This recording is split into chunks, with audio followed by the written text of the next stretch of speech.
class! Good afternoon! I am Ma'am Elaine and I will be your math teacher for this year. Real-life problems can often be studied with the help of mathematical equation.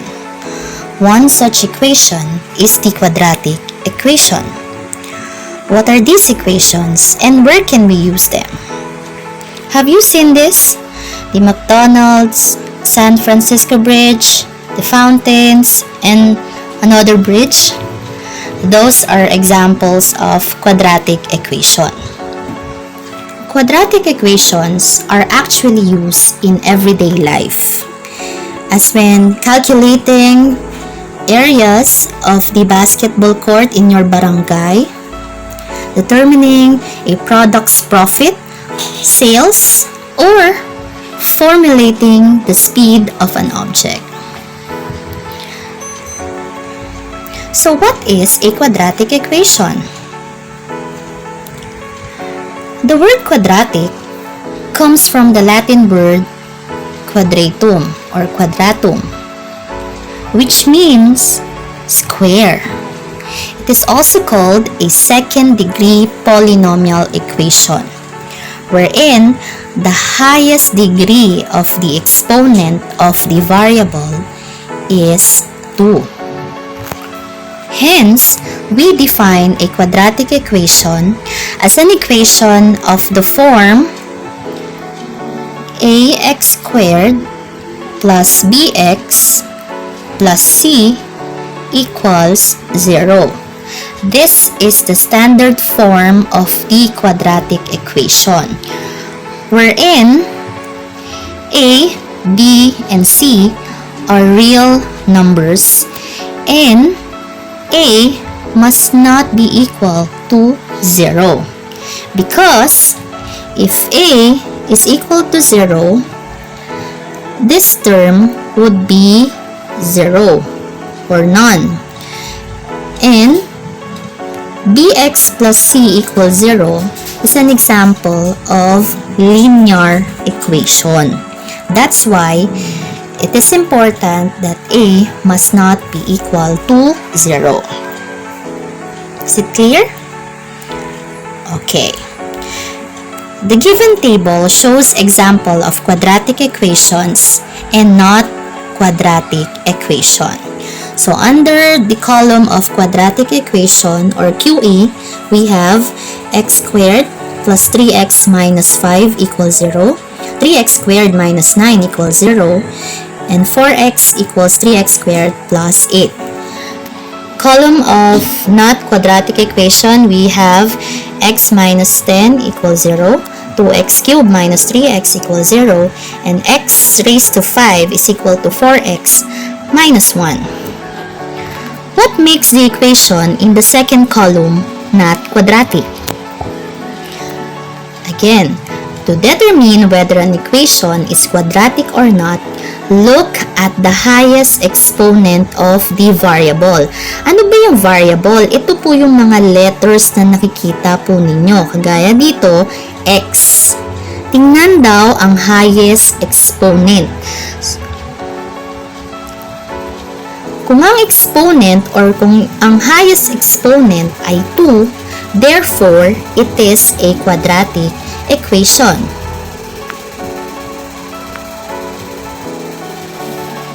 But, if it is not easily seen, you need to simplify first the equation. And, if the highest exponent is not 2, then the equation is not quadratic. For example, here, what is the exponent of x? Okay, 1. So, therefore, it is not quadratic equation. How about in this equation? The highest exponent of the variable is 3. Therefore, not a quadratic equation. And lastly, the highest exponent of the variable in this equation is 5. Therefore, it is not a quadratic equation. Okay, so let's have more examples. Determine if the equation is quadratic or not? Number 1. 2x squared plus 5x plus 3 is equal to 0. Is it a quadratic or not? Yes, very good. It is a quadratic equation because the highest exponent of the variable x is 2. Very good. Number 2, how about this one? 3x minus 12 is equal to 1x. So as you can see, the highest exponent cannot be easily seen. So we need to simplify it first by getting rid of the denominator. So how to get rid of x? Simply by just multiplying both sides of the equation by x. So we have x times 3x minus 12 is equal to 1 over x times x. So if we perform the distributive property, we will have x times 3x is 3x squared. And x times negative 12 is negative 12x. Is equal to, what is the answer here? So we can cancel x. The answer is 1. So the highest exponent of the equation here is 2. So therefore, number 2 is also a quadratic equation. Number 3. 5x minus 3 equals 0. Is it quadratic or not? Of course, it is not a quadratic equation. Why? Because the exponent of the variable x is 1. Number 4. Wow! How about this one? X times 2x squared minus 3x plus 1 equals 0. Is it a quadratic or not? Madali sana, masasagot agad natin to kung wala yung x sa labas. Kaya lang, merong x. So we need to simplify it first. So by applying the distributive property, x times 2x squared is 2x cubed.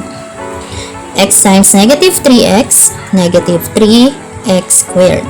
And x times positive 1 is positive x equals 0. So what is the highest exponent? 3. Therefore, equation number 4 is not a quadratic equation.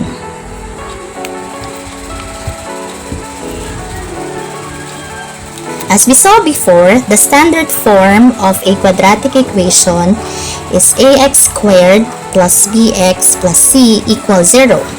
But sometimes, a quadratic equation does not look like that. How do we determine the values of a, b, and c kung hindi siya naka-standard form?